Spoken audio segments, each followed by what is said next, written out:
like Him in His kindness, to be like Him as He forgives, to be like Him in His love, in His compassion to others. Diba po? Follow His example. Do you think Jesus lived an insecure life? Insecure ba si Lord? No. Hindi po. Walang ka-insecurity si Jesus. Pati sa provision, He was there in the 5,000 people who went to watch Him, hear Him speak. And then He told the disciples, pakainin niyo sila. Ha? Pakainin, feed them. He just knew. He knew.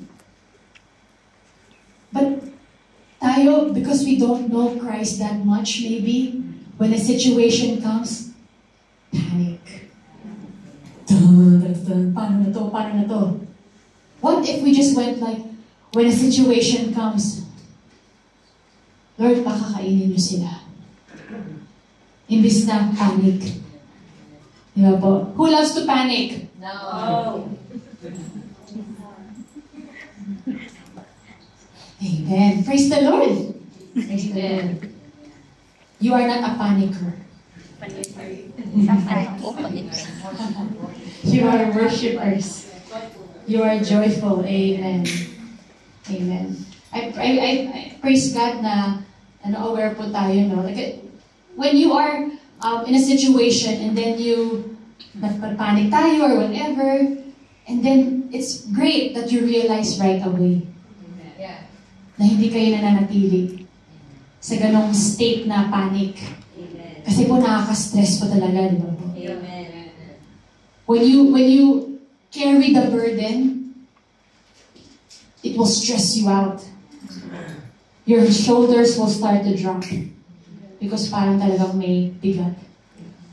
Kitang-kita po pag stressed. Anyways, let's go to 1 Peter chapter 2. 1 Peter chapter 2. Now it's all about the image to be molded, to be transformed to the likeness of Jesus. 1 Peter chapter 2, verse 21. And then we'll read to the end, verse 25. If you know, say amen. Amen. Alright, 1 Peter chapter 2, verses 21 to 25. Yeah. For to this you have been called, because Christ also suffered for you. Oh, amen. Actually, let's read verse 20. I'm going to start reading po. For what credit is it if when you sin and are beaten for it, you endure? But if when you do good and suffer for it, you endure, this is a gracious thing in the sight of God. For to this you have been called. Ano po yung this? Suffering. For to this you have been called because, bakit po? Because Christ also suffered for you, leaving you an example, so that you might follow in His steps. Verse 22, He committed no sin, neither was deceit found in His mouth. Verse 23, when He was reviled, He did not revile in return. When He suffered, He did not threaten, but continued entrusting Himself to Him who judges justly. Verse 24, He Himself bore our sins in His body on the tree, that we might die to sin and live to righteousness. By His wounds you have been healed. Verse 25, for you were straying like sheep, but have now returned to the shepherd and overseer of your souls. Oh, shall we read that in Tagalog? In Tagalog po, ang sabi ay,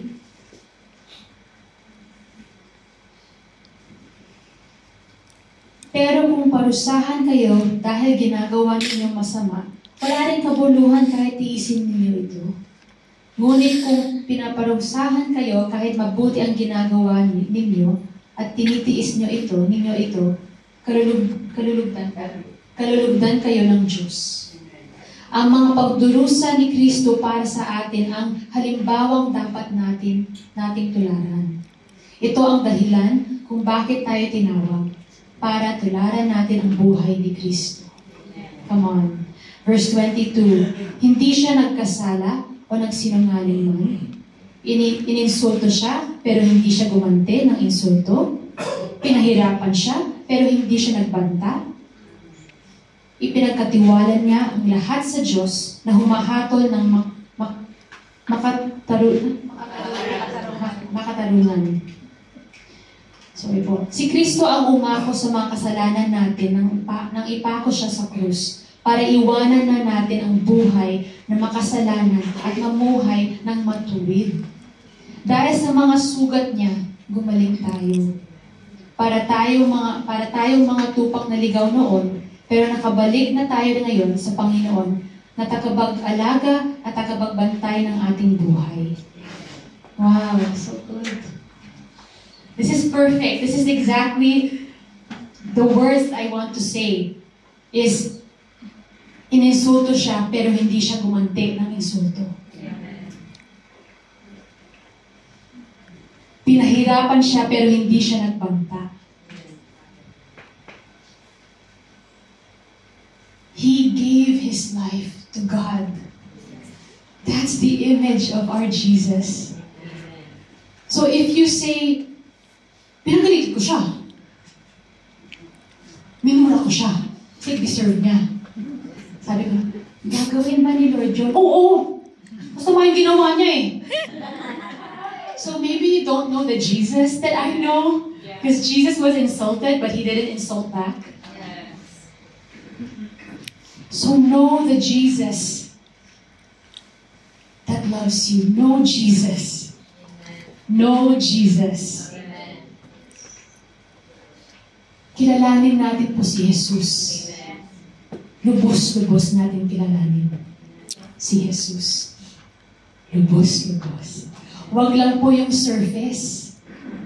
Yung feeling natin, ganun si Lord. Feeling ko lang, ganun si Lord. That's so mababaw po. At hindi nag-insulto, diba, ininsulto si Lord pero hindi siya nag-insulto. He didn't revile back. Not only that, He blessed them. He prayed for them. What kind of love? Opposite sa world. Kabaliktaran talaga po. As in, you cannot find this kind of love in this world. The world is one for one eh. I'm gonna do something for you because I don't love you. I want something back. Unconditional love is where no matter the response of this person, you will love them. No matter what. I don't care, and it sounds very dramatic, no? But I don't care if they talk bad about me. Why will they decide how I live my life? Why will they offend me, offending me, determine how I live my life? Na-hurt na ma-offend ako lagi, everyday dahil sa sinabi nila? Why don't I let Jesus' words be the one to direct my life? Why do you give them so much power over you? Why do you let their hurts offend you to the point where, ayoko na, give up na ako kay Lord? No. No. And don't think of someone else. Don't think that this message is for her. No. God is speaking to us. Amen. God is transforming us into His image. So we walk in His ways. That means we suffer if we have to suffer for Him. Anong klaseng suffering po? May extreme po, di ba, yung martyr, di ba po? Yung sinabi po ni Pastor Morgan kahapon, yung mga first century Christians, pinapakain sa mga gutom na leon. Tapos sila, nag-uunahan pa kung sino gusto mong lumabas para makain sila. Para kay Lord. It's like, what? Now it's barbaric, right? Yeah. You will never see that. Well, we don't know. In the dark parts of the world, we don't know. But the other part of suffering is you want to get mad. I have the right words. May right ako eh. You want to get mad. But then the suffering there is, don't get mad. Di ba masakit po yung gusto mong sabihin yung, there's something good kasi alam kong tama ako eh. Yung ginawa niya talaga hindi acceptable eh. Diba po? May ganun po. There's the suffering of like, Lord, ang sakit. Dapat malaman niya, Lord. Diba po? May mga ganun. But if it's galing sa flesh, wag na lang. Wag na lang po. You will suffer a little while. But who gets the glory? Kaya po, it's so good na Jesus is reminding us all the time. Kaya wala po tayong excuse na, sis, kung alam niyo lang pinagdadaan ako, I don't know. Can I encourage you mga brother, mga sis? Don't think about what you're going through. Think about what Jesus went through para He can get His life into you. Think about yung pinagdaanan ni Lord para lang mabuhay siya sa inyo. If you keep thinking about what you're going through, defeat, defeat, defeat. Mahirap, hindi posible, imposible. Amen. If you're selfish, it is impossible. Because all the problems in this world is because of selfishness. Amen. But that's why we Christians are here, because we represent love. Amen. So if we are also selfish, sino kamukha natin?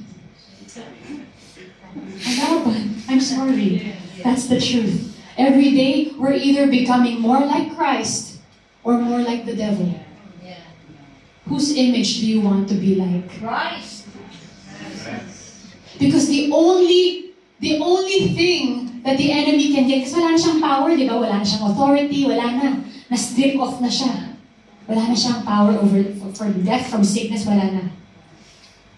Ang ginagawa na lang niya is, kinukuha niya lahat yung mga mahal ni Lord at ginagawang kamukha niya. Ooh. So pag nagagalit kayo sa flesh, pag hindi kayo nagfo-forgive, sinong kamukha niyo?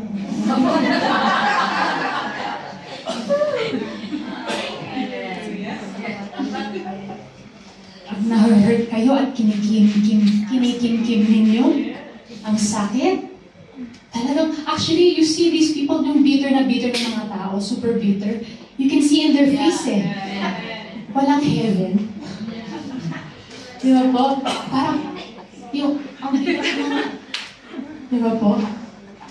Kaya nga, ano po eh, may nagsabi isang pastor na, the whole world, especially, syempre, mga ladies, we like to look young. Yung mga 50 years old, gusto maging 30.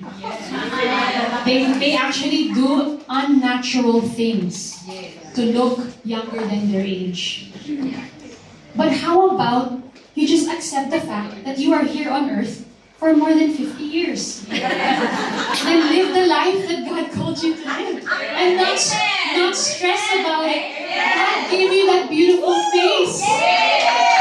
God gave you that beautiful face, mga kapatid. Yes! It's true. If only people knew what real beauty is. Yung standard ng mundo po, ang babaw. Ang babaw po. I mean, I'm not exempt po. I was also affected when I was young. Yung mga, I like her nose. It's true. Hindi po dati medyo ka. Di po talaga, the world will try to convince you na kulang yung mukha mo. It's true po. If you listen to the world, that's so sad. Pero the Lord says that you are beautiful. Amen. Kaya yung image ni Lord, It's beautiful. Amen. Because we carry it. Amen? Yeah, I would encourage you not to think of what you're going through. Then you would say like, sis, pero parang ang weird naman. Pinagdadaanan ko tapos hindi ko isipin. Bigay mo kayo. Amen. Think about what God went through. What Jesus went through. Para lang mapasa atin ang buhay niya. Amen. Yung hirap na pinagdaanan ni Lord. And then, we still want to look like kalaban. Oh. Remember, every time you are masungit, every time gumalan yung cashier, tapos gumalan ka rin. Sinong kamukha no?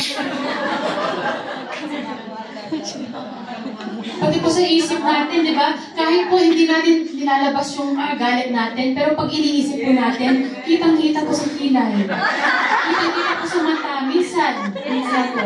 And ang experience ko po in myself, like when pag late, dumating yung pagkain, I'm like,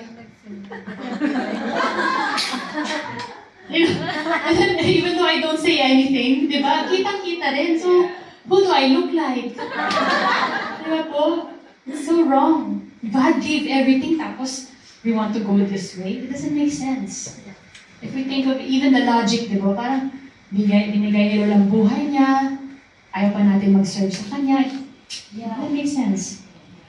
Kasi nga, how do you, di ba sabi ni Lord, deny yourself. Take up your cross and follow me. Sabi po ni Lord yun, Luke chapter 9.